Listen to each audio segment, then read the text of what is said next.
capítulo 14, versículos 22 al 33, continuando con la secuencia, con la serie de sermones acerca del Evangelio según San Mateo. Este es el sermón correspondiente al Día del Señor, 20 de agosto de 2017, titulado Jesucristo es el gran Rey Protector, y basados en Mateo capítulo 14, versículos 22 al 33. Esto es lo que el Espíritu Santo habla hoy a su iglesia Ríos de Gracia y a los hermanos que por gracia también nos ven a través de los medios en internet. Dice esto el Señor, en el nombre del Padre, del Hijo y del Espíritu Santo. Mateo 14, 22 al 33. Enseguida Jesús hizo que los discípulos subieran a la barca y se adelantaran al otro lado mientras Él despedía a la multitud. Después de despedir a la gente, subió a la montaña para orar a solas. Al anochecer estaba allí Él solo, y la barca ya estaba bastante lejos de la tierra, zarandeada por las olas, porque el viento le era contrario. En la madrugada, Jesús se acercó a ellos caminando sobre el lago. Cuando los discípulos lo vieron caminando sobre el agua, quedaron aterrados. ¡Es un fantasma!, gritaron de miedo. Pero Jesús les dijo enseguida: cálmense, soy yo, no tengan miedo. Señor, si eres tú, respondió Pedro, mándame que vaya a ti sobre el agua. Ven, dijo Jesús.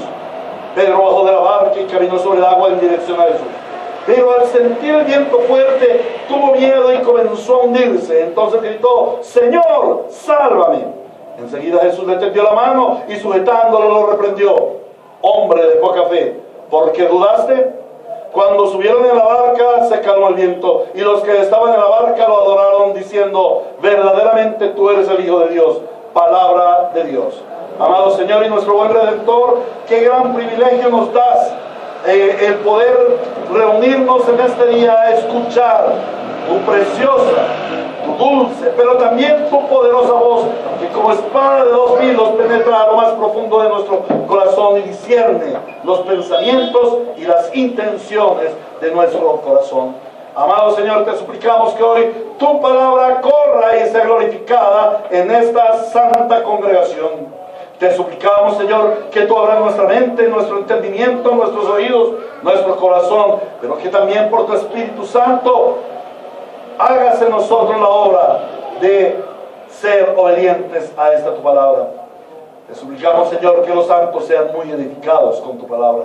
Pero también te suplicamos que aquellos que no han oído el Evangelio, hoy al escuchar este sermón, al escuchar tu palabra, sean convertidos y traídos a la fe por el poder de tu Espíritu Santo y por tu gracia derramada sobre nosotros.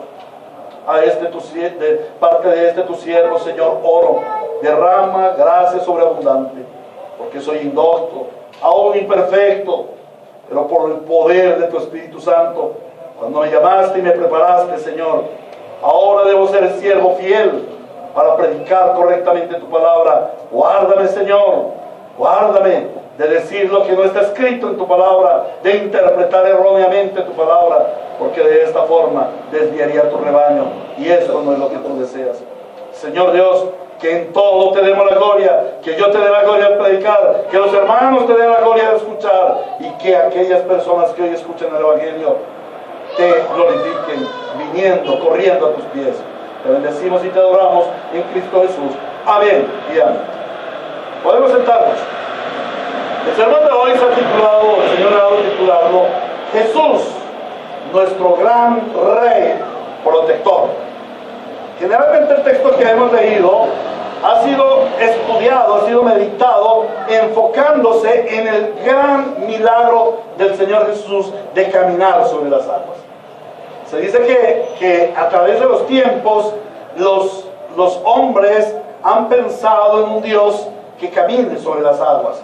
De hecho, los griegos tenían ese pensamiento, los egipcios tenían ese pensamiento, que cuando un hombre caminara sobre las aguas, ese hombre sería un Dios. Entonces, cuando vemos aquí al Señor Jesucristo caminando sobre las aguas, y realmente es el único hombre que ciertísimamente ha caminado sobre las aguas, y más aún sobre las aguas de un mar tormentoso, Entonces vemos que Él se nos revela como Dios. Ahora, también este texto ha sido usado para criticar a Pedro su incredulidad.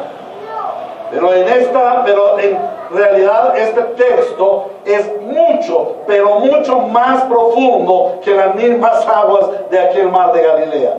En este texto no solamente vemos un milagro, vemos 3 milagros. El que ya mencioné, el caminar, Jesús camina sobre las aguas. También vemos el milagro de que el Señor lleva a Pedro a caminar sobre las aguas, pero también vemos el milagro del Señor Jesús calmando la tormenta. Pero no solamente describe los milagros, podríamos enfatizar en los milagros. Hoy en día la gente quiere milagros. Este texto principalmente se concentra en mostrarnos el amoroso y poderoso cuidado que el Señor Jesucristo tiene por su grey, tiene por sus discípulos. Por ello, el Señor me dirigió a estudiarlo, meditarlo. Jesús, nuestro Rey Protector. Claro, al igual que los demás predicadores, estuve muy tentado a hablar sobre el gran milagro del Señor Jesús, sobre el gran poder del Señor Jesús al hacer el milagro. Pero a medida que fui profundizando en el tema, el Señor me fue mostrando que la centralidad de este texto es cómo Él protege, cuida de su grey. A Él sea la gloria. El evangelista Mateo ha insistido desde que comenzamos hace 2 años y medio, ya casi 3 años, empezamos a estudiar, a meditar en el Evangelio de Mateo. Hemos visto que en toda su obra, Él lo que busca es presentar al Señor Jesús a los judíos de la época sobre el año 47, de cómo el Señor Jesús es Dios, Rey y Mesías. Y cómo sabemos que el Señor Jesús es Dios y Rey y Mesías, conociendo sus atributos. Es importante que como creyentes en Cristo Jesús conozcamos sus atributos, y eso es lo que hace el evangelista Mateo. Él muestra al Señor Jesús desde un principio como Rey por la descendencia de David. Él presenta al Señor Jesús como Dios todopoderoso. Él presenta al Señor Jesús como Dios digno de adoración, mostrando cuando los reyes o los sabios de Oriente vienen a rendirle adoración.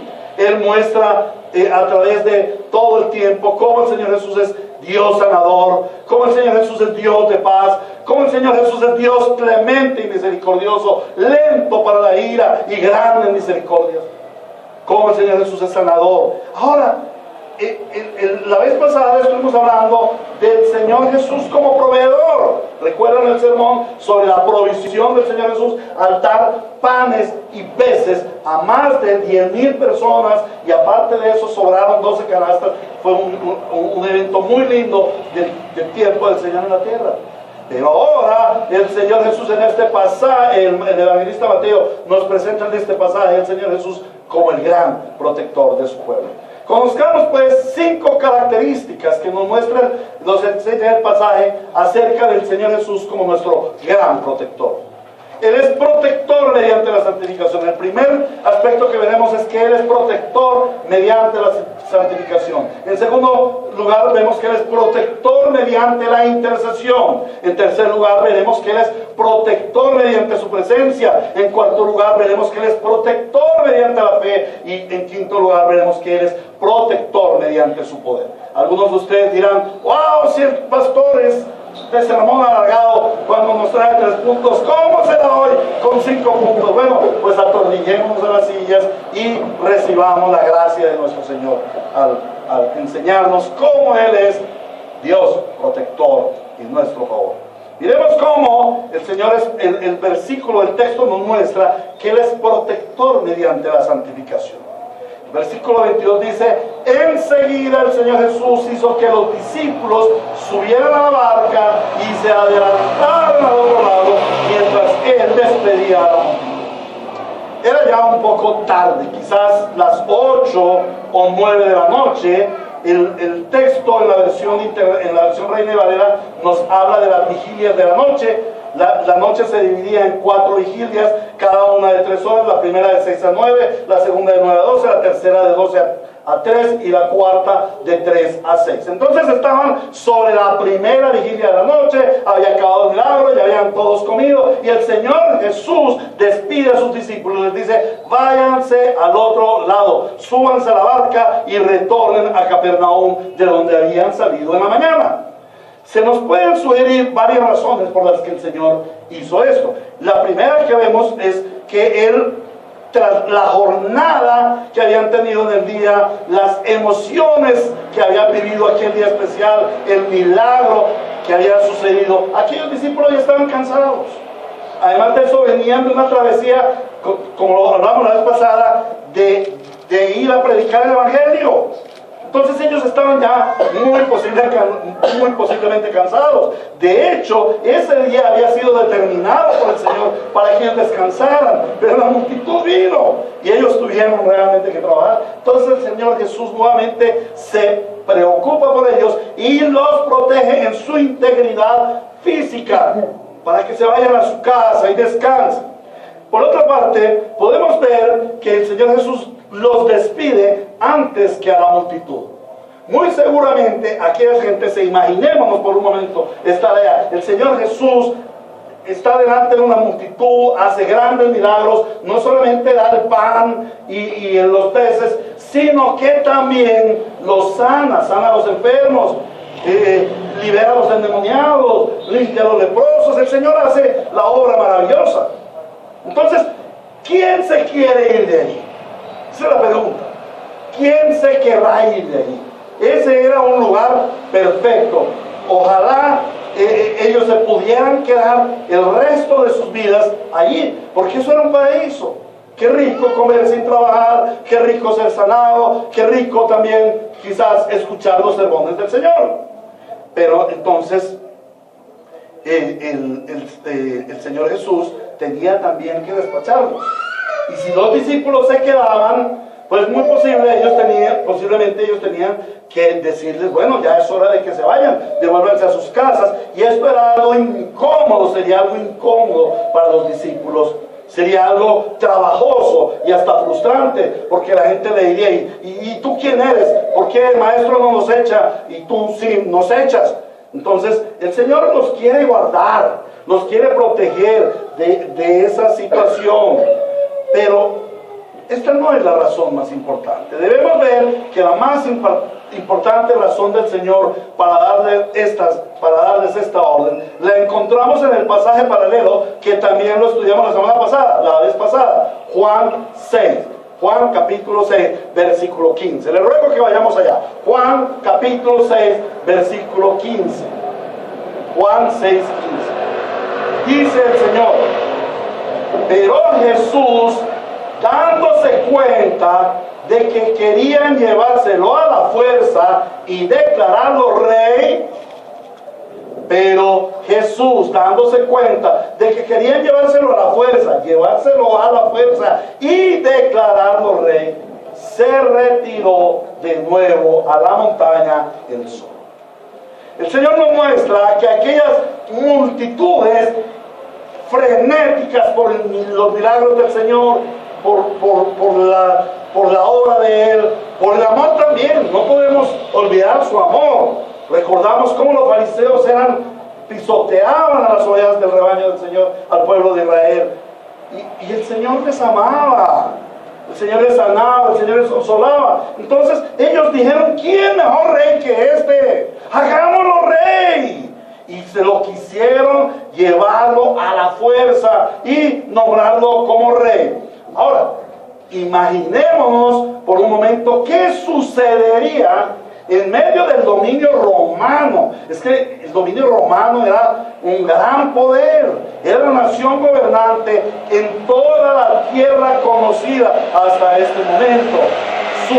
Su poder llegaba hasta los confines, hasta los límites con la China, con Mongolia, llegaban hasta la India, Arabia, norte de África, Europa. Estaba gobernado por Roma. Realmente era una nación muy poderosa, con un ejército muy bien entrenado, de millones de soldados muy bien capacitados en la guerra. Y venir el Señor Jesús con, digamos que con 5,000 hombres, pero no todos eran aptos para la guerra. Quizás tenían edad, pero no todos eran aptos para la guerra, tampoco tenían armas. Y decir, le vamos a declarar la guerra al Imperio Romano, ahora vamos a poner a Jesús como nuestro rey. No, eso era imposible.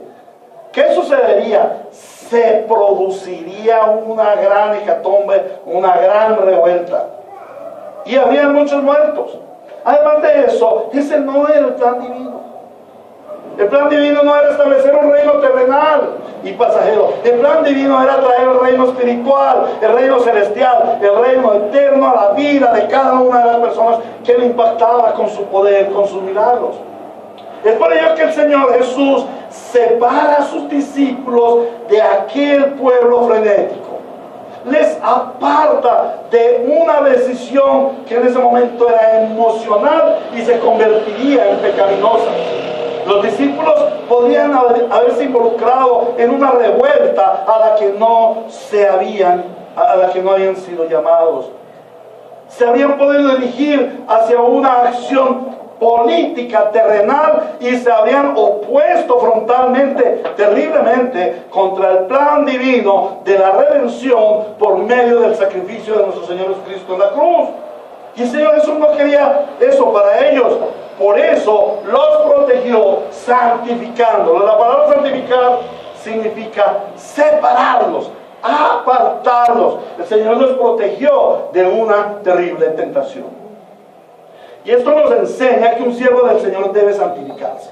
Esto es, debe separarse de las pasiones mundanales. Yo soy muy apasionado, ustedes me conocen, y algunos de ustedes han leído mis escritos y hasta mis intervenciones en política, y soy muy apasionado. Y me he ganado adversarios y enemigos y críticas, y eso es parte de la vida. Pero la verdad que, hermanos, un siervo del Señor debe santificarse, separarse de las pasiones mundanales. Pero eso yo por mí mismo, en mi apasionamiento, en mi forma de vida, no lo puedo hacer. Necesito de la asistencia del Señor. Es Él quien nos separa, es Él quien nos guarda para sí. Él nos protege de la mundanalidad. Él es quien te protege de la mundanalidad. Y Dios protege, Dios guarda tu vida santificando. Ahora, Él quiere protegerme, pero yo como un cabrito necio, como un niño necio, quiero soltarme de su mano e ir a hacer lo que mis pasiones naturales me impulsan. Entonces el Señor nos guarda y nos protege de esa mundanalidad, santificándonos mediante su Espíritu Santo. El Espíritu Santo nos corrige y Él nos guía en nuestro camino. Por eso muchas veces el Espíritu Santo nos refrena a través de diferentes acciones en nuestra vida, para guiarnos, para majar en nosotros esas pasiones de alto nivel, digamos. Pero también el Señor nos santifica mediante su sangre preciosa. Permanentemente Él te santifica, limpiándote de tus pecados. Tú puedes ver a través de los tiempos cómo el Señor, cuando tú oras, cuando tú estás en el culto, el Señor está limpiándote de tus pecados. Él te está mostrando qué es pecado, qué es santidad. Entonces crece en ti un anhelo para santificarte. Amén. Pero también Él te limpia mediante su palabra. Porque dice, santifícalos en tu palabra es la verdad. Entonces el Señor nos santifica con su palabra, edificándonos como santos delante de Dios. Por ello debes procurar los medios de gracia, porque allí está tu santificación. El Señor nos está llevando por una santificación progresiva. El Señor te está progresando en tu santificación. Él está imprimiendo en ti la imagen misma de nuestro Señor Jesucristo, de tal forma que Él usa tus medios de gracia. Pero tú debes acudir a ellos. Tú debes Tú debes ser perseverante en la oración, perseverante en el estudio de la palabra, perseverante en la celebración del Día del Señor, perseverante en la predicación. ¿De qué pronto nos pudiera servir este sermón? Ay, el pastor está hablando del sermón de la vez pasada y no tiene la secuencia porque no viniste. Oh, hermano, pero cuán poderoso es y cuánto están viendo los que estuvieron en ese sermón recordando tan linda palabra del Señor, de cómo ahora sigue la secuencia. La secuencia del sermón sigue y Él nos sigue edificando. Ahora veamos el segundo aspecto, o la segunda forma como el Señor nos protege. Y dice el versículo 23, después de despedir a la gente, subió a la montaña para orar a solas. Al anochecer estaba allí solo. El Señor Jesús nos protege mediante su intercesión. Después de despedir a la multitud, el Señor Jesús se apartó a orar. Era necesario, era menester para Él orar. Era menester para Él estar en la intimidad con el Padre. Y es una actitud frecuente de nuestro Señor Jesucristo. Lo vemos permanentemente buscando la presencia del Padre, buscando la intimidad por medio de la oración. Solamente voy a contemplar 3 textos, pero hay muchos textos, por lo menos unos 10 o 12 textos en donde el Señor nos dice que se apartó a solas a orar. Desde el mismo momento, por ejemplo, cuando Él elige a sus discípulos, se apartó toda la noche a orar. Antes de ser sacrificado en la cruz del Calvario, se apartó, aunque iba con los discípulos, con 2 de sus discípulos, con 3 de sus discípulos, Él se apartó, como un tiro de piedra, dice, a unos metros aparte, a buscar la presencia del Padre. Marcos capítulo 1, versículo 35 nos dice, muy de madrugada, cuando todavía estaba oscuro, Jesús se levantó, salió de la casa y se fue a un lugar solitario donde se puso a orar. Lucas capítulo 5 y versículo 16 nos dice, Él por su parte solía retirarse a lugares solitarios para orar. Y más adelantico en Lucas 6:12 dice, por aquel tiempo se fue Jesús a la montaña a orar y pasó toda la noche en oración a Dios. Y esto sucedió después de que los fariseos lo ofendieron. Sin duda alguna, el Señor Jesús amaba estar en la presencia del Padre. ¿Y qué hace el Señor Jesús en la presencia del Padre? ¿Qué nos dice la Escritura que está haciendo este momento el Señor Jesús en la presencia del Padre? Intercediendo por nosotros. Él nos está protegiendo desde el cielo, intercediendo ante el Padre, para que por el poder del Espíritu Santo nosotros seamos bendecidos con carro, casa y beca. No, para que nosotros seamos cada vez más formados a la imagen de Cristo, para que cada día seamos más santos, para que no nos desviemos del camino del Señor, para que los pastores prediquemos fielmente la palabra, para que el rebaño reciba la palabra con gozo y produzca fruto al 100, al 60 y lo menos al 30%. Esto nos mostraría que el Señor Jesús, sin duda alguna, se fue a interceder por aquellos discípulos. Se fue a interceder aún por sus enemigos, los fariseos, que no eran, ellos formaron enemistad contra el Señor no los odiaba. Él también los amaba, él recibió a Nicodemo, a los fariseos. Él los confrontaba, pero no los odiaba. Él los amaba y también oraba por ellos. Oraba por sus discípulos, oraba por los perdidos, oraba porque ya estaba pronto para ir a la cruz. Era el último año de su ministerio y Él se estaba preparando para ser molido en la cruz del Calvario.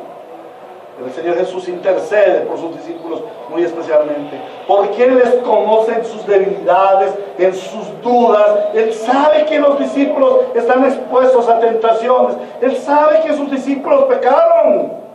Él sabe de sus luchas, sabe de sus temores. Él sabe que nosotros somos de carne y que necesitamos ser fortalecidos mediante la oración. Pero no solamente la oración personal, sino también la intercesión de su buen pastor y protector, el Señor Jesús. El Señor Jesús y sus discípulos están librando una terrible contienda espiritual entre la luz y las tinieblas. Como lo hemos visto, dice, desde Juan hasta ahora, el reino de los cielos sufre violencia y los valientes lo arrebatan. Ahora, en el ministerio del Señor Jesús, vemos esa fuerte oposición de las tinieblas, como ya lo hemos estudiado en textos anteriores. Entonces, el Señor Jesús es perseguido aún por los beneficiarios de su obra, aún por sus propios familiares y sus más cercanos amigos. Y eso pasó también con los discípulos. ¿Qué sucede? Esto debilita el trabajo del Evangelio. Cuando las gentes persiguen el Evangelio y tenemos que enfrentarnos a diversas luchas, es el enemigo estorbándonos y el enemigo poniéndonos como un gran peso, como grilletes para impedirnos avanzar en la obra del Evangelio. Esa es la obra del maligno. Entonces, cada paso que damos, cada predicación que hacemos, cada enseñanza que hacemos, cada oración pública que hacemos, cada viaje evangelístico y misionero, cada vez que le hablamos a alguien del Evangelio, esto produce una gran carga espiritual y produce cansancio y produce debilidad espiritual. Algunos hermanos, y también me ha sucedido eso, y lo comparto con ustedes porque es parte del pecado, yo también necesito de sus oraciones. Algunas veces yo me he sentido con el síndrome del predicador victorioso. ¡Ay, qué sermón tan especial! ¿Y sabes qué sucede con eso? Eso es orgullo espiritual. Y eso me debilita terriblemente. El enemigo quiere infatuarme con orgullo. ¿Para qué? Para debilitarme. Después tengo que ir a la presencia del Señor y pedirle perdón. Si es que el sermón no es mío, el sermón es de Él. Él fue el que me lo dio. Yo soy solo un parlante. Y vaya que parlante. Entonces, el trabajo en el ministerio es un trabajo que produce cansancio, es una lucha espiritual. Por eso necesitamos la fortaleza. Y esa fortaleza no viene de nosotros mismos. Aunque yo coma mejor, aunque yo haga ejercicio físico, eso no me va a dar la fortaleza para librar la batalla espiritual. La fortaleza proviene del Señor y proviene mediante la oración. Por ello el Señor protege a estos discípulos intercediendo por ellos, porque es que la gran guerra espiritual se libra de rodillas. Eso nos lo ha enseñado el Señor Jesús. Y Zacarías capítulo 4, 6 nos dice: no será por la fuerza ni por el poder, sino por mi Espíritu Santo, dice el Señor Todopoderoso. Uno de los más importantes medios usados por el Señor para protegernos es su oración. Él está intercediendo todo el tiempo por nosotros. Pero si Él está intercediendo, es porque Él sabe que es importante. ¿Sabes tú qué importancia tiene el que tú ores e intercedas?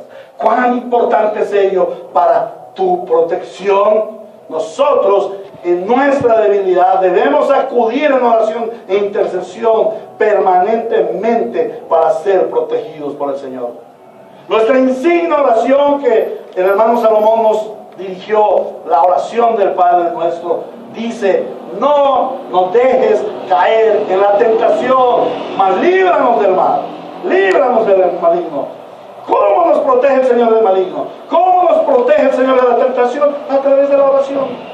Una de las fuerzas protectoras del Señor para su iglesia es la oración intercesora.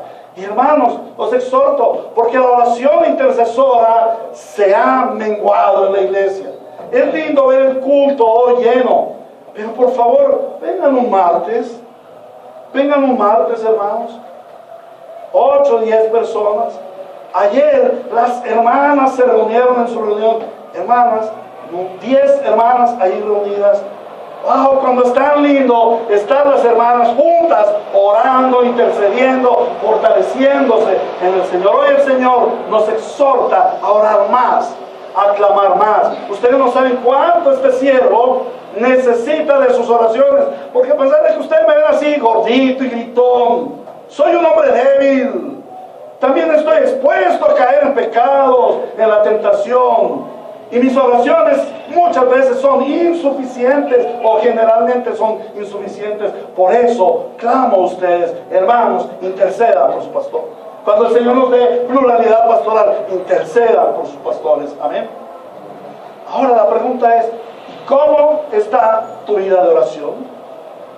¿Cómo está tu tiempo de intimidad con Dios? El Señor Jesucristo, siendo Dios, buscó intimidad con su Padre. Tú, porque siendo hombre cristiano, no buscas intimidad con tu Salvador. La oración la considera el Señor como una poderosa arma espiritual para tu vida. El Señor te dice, ¿estás angustiado? Ora. ¿Estás necesitado? Ora. ¿Tienes miedo? Ora. ¿Estás tentado? Ora. Orad en todo tiempo, les dijo el Señor a sus discípulos. Orad en todo tiempo para que no caigáis en tentación. Que todas nuestras oraciones sean puestas delante de Dios frecuentemente. Amén. Que la iglesia, Dios de gracia, que tú seas un hombre, una mujer de oración.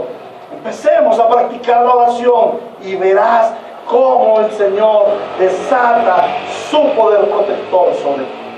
Ahora vamos a mirar un tercer aspecto, y es que el Señor Jesús es protector mediante su presencia. Vamos a los versículos 24 y 25. Dice, y la barca ya estaba bastante lejos de tierra, pero miremos algo, estaba zarandeada por las olas, porque el viento les era contrario. En la madrugada, Jesús se acercó a ellos caminando sobre el agua.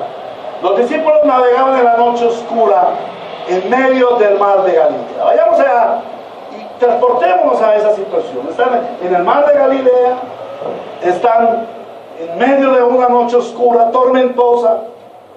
Serían, como nos dice la versión internacional, aquí dice, ya la barca estaba bastante lejos de la tierra y era de madrugada. Se dice que ellos estaban más o menos a la mitad del camino, porque el viento les había impedido avanzar. Llevaban remando quizás contra el viento, y el viento no les permitía llegar a su destino. Entonces había jornaleado, estaban cansados, el viento en contra, la tormenta, olas altas. De noche, ya eran casi las 4 de la madrugada, era la cuarta vigilia. Y la tormenta arremete fuertemente contra ellos. Siempre los discípulos tendremos viento en contra en la barca de nuestra vida cristiana. Recordemos que aquellos discípulos ya les había sucedido, y eso nos lo relata Mateo capítulo 8, versículo 23 al 27. Pero en esa ocasión el Señor Jesús iba en la barca. Esta vez el Señor Jesús, su maestro, su Señor, su protector, no estaba en la barca. ¡Qué terrible momento! El Señor Jesús lo libró la primera vez, pero ahora no está el Señor Jesús. ¡Oh Señor, nos hundimos! Difícil el asunto. Y surge un gran temor. Posiblemente su protector los había abandonado. Pero no, su protector no los había abandonado. ¿Qué estaba haciendo él? Orando. Estaba intercediendo. Él sabía que aquellos estaban en aquella dificultad, porque él lo sabe todo. Él es omnisciente. Entonces él sabía y estaba orando, intercediendo con ellos, por ellos. Pero él no se limita a la oración. Él se levanta y va a la acción. Se para y va a los discípulos. Así debe ser la iglesia, pasar de la oración a la acción. Oración sin acción es pura suposición. Acción sin oración es puro orgullo, pura vanidad, pura arrogancia. Jesús, sabiendo la situación por la que pasaban aquellos discípulos, realiza otro milagro. baja del monte de la oración y caminando por el medio del mar, venciendo la oscuridad de la noche, parándose sobre las olas y los vientos contrarios, se presenta a sus discípulos. No los deja solos. Sabe que ellos le necesitan en medio del peligro de la tormenta y acude presuroso a protegerles. Los discípulos tenían que descubrir que en Jesús ellos tenían a un poderoso Salvador que no solamente aplacaba la tormenta, sino que caminaba sobre ella. Al meditar sobre este pasaje, no podemos dejar de reconocer tan poderoso milagro y su significado, porque pienso que eso no es lo importante. Pero pienso que eso no es lo importante. Lo verdaderamente importante es la presencia misma de Jesús. Lo importante no es el milagro, lo importante es la presencia de Jesús. Muchos hombres a través de toda la historia han recibido grandes milagros de Dios. Pero lo mejor de Dios, lo mejor de Jesucristo el Señor, no son sus milagros, sino su preciosa presencia. El Señor Jesús puede hacer muchos milagros para protegernos, pero nuestra mayor protección es su presencia en nuestro diario caminar, como lo vamos a ver ahorita con Pedro.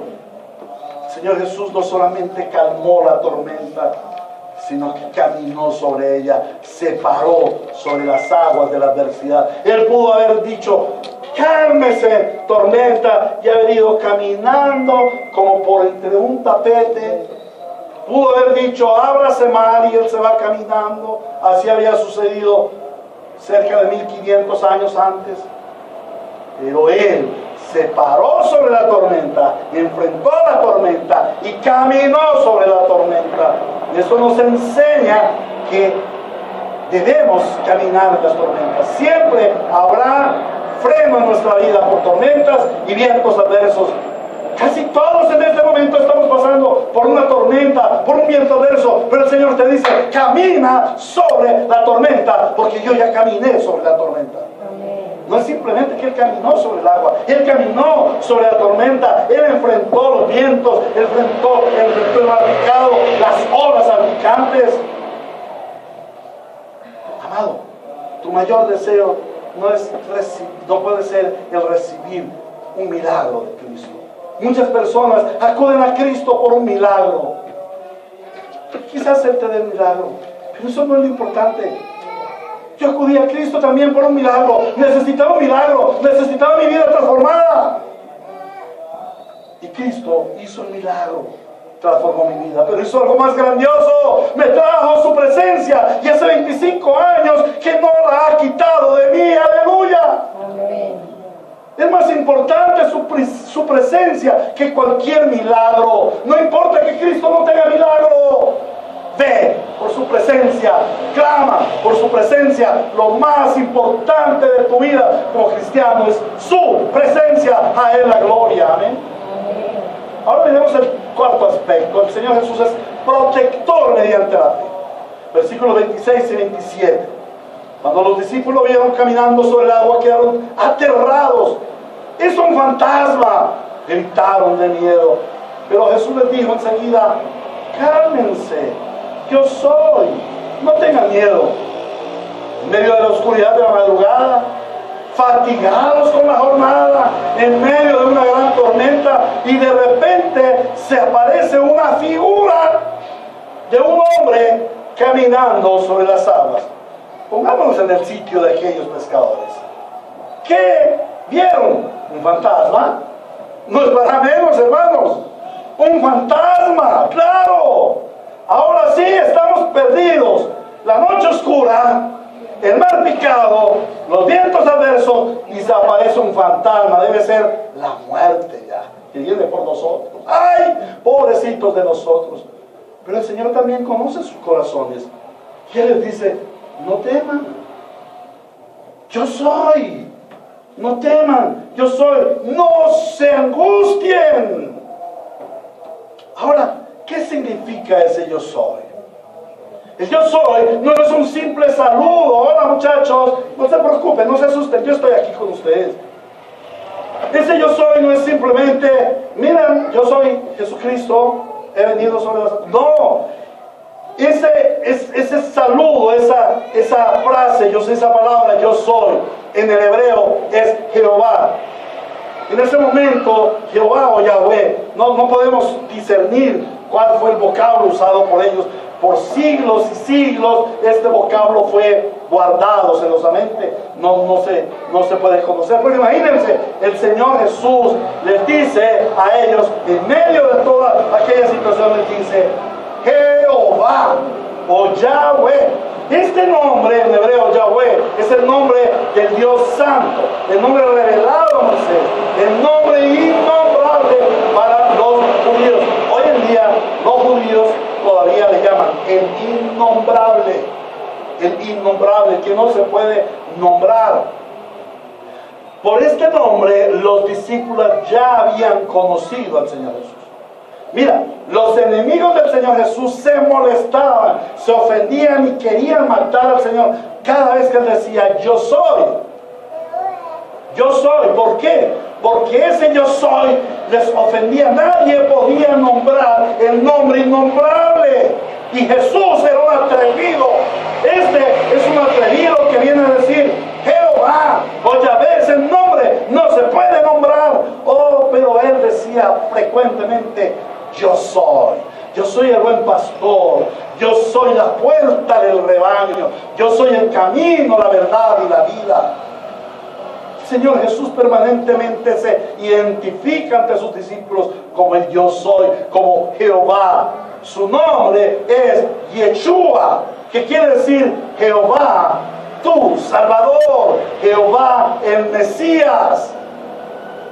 El Señor era conocido en medio de sus discípulos como Jehová, como Dios. Y ahora como Dios protector. A través de todo el Antiguo Testamento, el Señor se había revelado como el protector de su pueblo, su roca, su salvador, castillo fuerte, escudo, libertador. Debajo de sus alas estaré seguro. Siempre el Señor se ha mostrado a su pueblo como el Dios protector. Y ahora les decía, yo soy Jehová. ¡Qué palabras tan consoladoras! Ellos conocían al Señor y tenían fe en ese Yehoshua, Jehová tu Salvador. Ahora podían estar seguros que si Él estaba con ellos, nada malo les iba a pasar. Ahora la pregunta es, ¿crees tú que Jesús es Dios Todopoderoso, que Él es Jehová tu Salvador y que te protege? Esta es nuestra confesión de fe.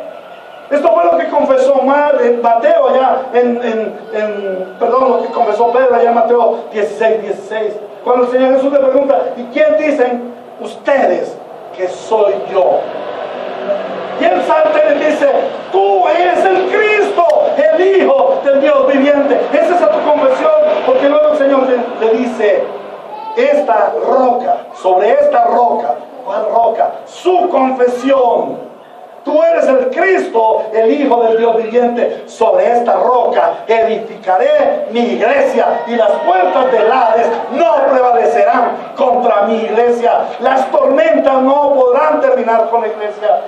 Los problemas, las persecuciones, las ejecuciones no terminarán con la iglesia. Imperios han pasado a través de siglos y siglos.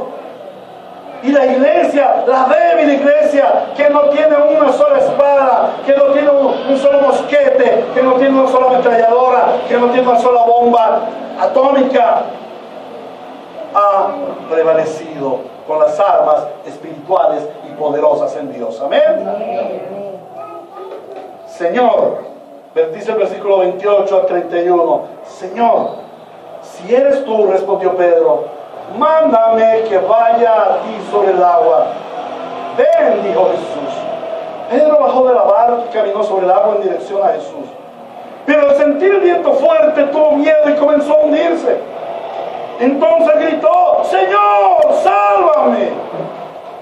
Enseguida Jesús le tendió la mano y sujetándolo, lo reprendió. Hombre de poca fe, ¿por qué dudaste?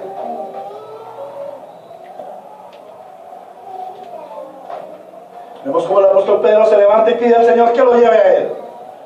cree en Cristo, confía en Cristo.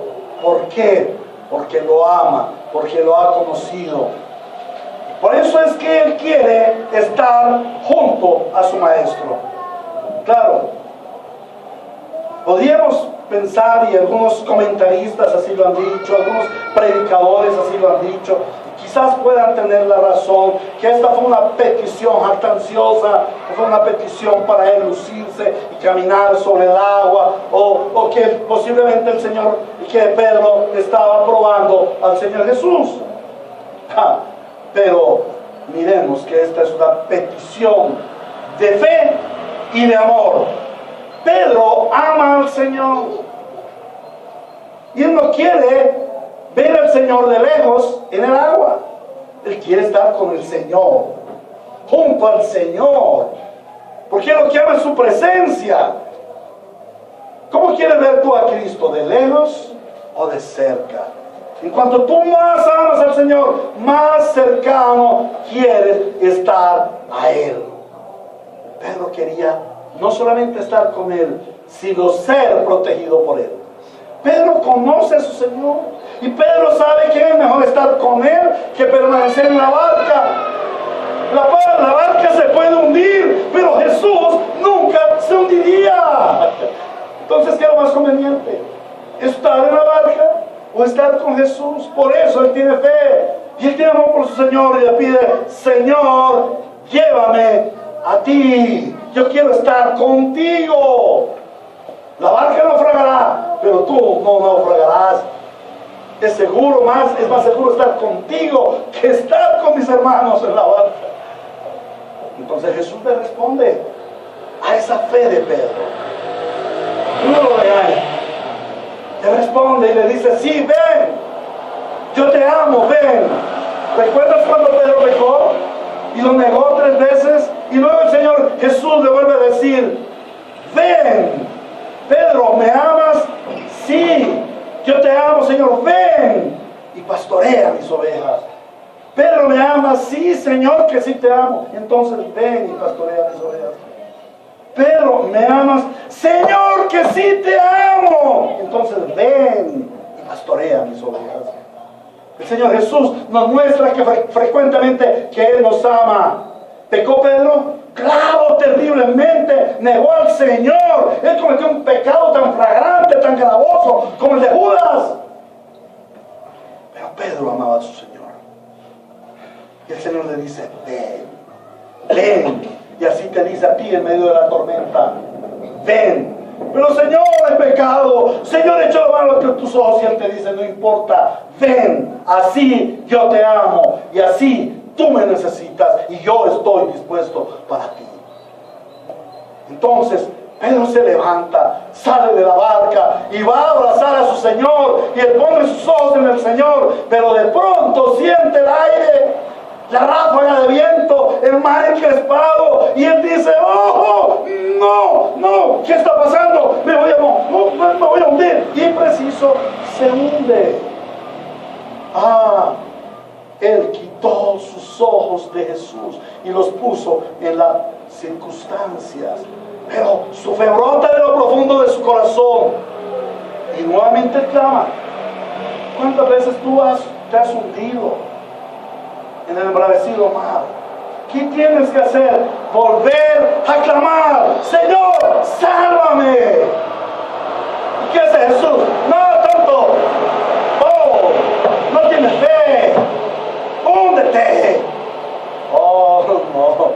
El Señor Jesús le tiende su mano. Ahora el Señor Jesús viene y va a poder decir: sal del agua, o mar, liberta a Pedro.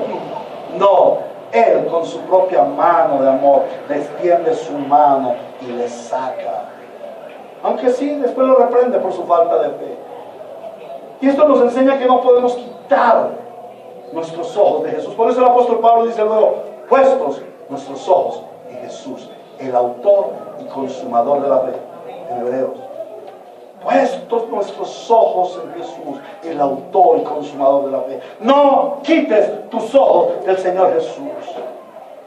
Esta es tu fe, creer en Jesús, creer que Él es Señor sobre todo y que Él te lleva a caminar por las tormentas de tu vida. Y aunque si tú hundieras hasta el cuello, Él escucharía de nuevo tu clamor cuando le digas: Señor, sálvame. Y de nuevo Él te extenderá su mano poderosa y fuerte y te sacará aún de lo más profundo de la mar.